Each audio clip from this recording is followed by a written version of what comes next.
What's going on, everyone? Lauren Sisler here with AL.com. Cole Cubelic with Three Man Front on Jocks Radio, as well as the SEC Network. We are going head-to-head, talking Auburn, Georgia, Deep South's oldest rivalry, going down Jordan-Hare Stadium, 2:30 kickoff on CBS, Week 12 of the season. And Cole, what are you looking for in this matchup before we get to our predictions? I think this is Georgia's most difficult test up front of the entire season. Now, we've seen this Georgia offensive line play inconsistent football, but when they needed to, they've been dominant.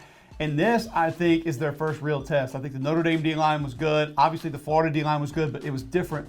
They weren't as big and physical as Derek Brown and Marlon Davidson and Nick Coe. So I'm interested to see how problematic that Auburn defensive line can be.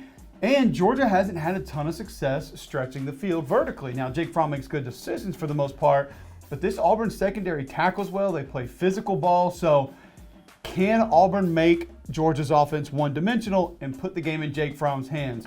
We've seen him win games like that this year, but we also saw him lose a game having to do that this year against South Carolina. And then offensively, where do you even find offense? Because nobody's talking about how good this Georgia defense is. By the way, haven't allowed a rushing touchdown all year. They're top 5 in rush defense, scoring defense, total defense. I think Auburn's going to struggle to move the football in this game, but Gus Malzahn did have a week off. How creative can they get? Can they have enough window dressing and enough eye candy behind the line of scrimmage to be able to force Georgia defenders out of place and be able to find a little extra yardage? So I think Auburn comes in as the three-point underdog. Is that correct? That was the opening line, I believe, in this matchup. So certainly, putting some faith in Auburn's abilities to take care of business in Jordan-Hare Stadium. Of course, Bo Nix, obviously, you put Bo Nix versus Jake Fromm. We're talking, veteran quarterback and Jake Fromm. Can they come in and take care of business? One thing to look at right now, Georgia's third in the SEC, rushing the football, 215.9 yards.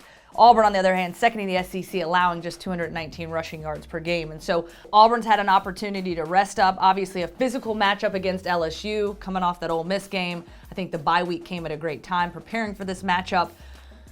Look, it's going to be, I personally think that it's going to be a somewhat low-scoring game. To your point, I don't think that Auburn's going to be able to move the football and really put up a lot of points, but I'm also not betting that Georgia is going to be able to do the same thing.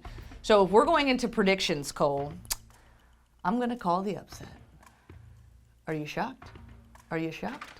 I mean, they're a 2-point favorite, so it's not like it's App State over Michigan, but okay. Okay, so I guess I need to give them a final score. 17-14, Auburn wins.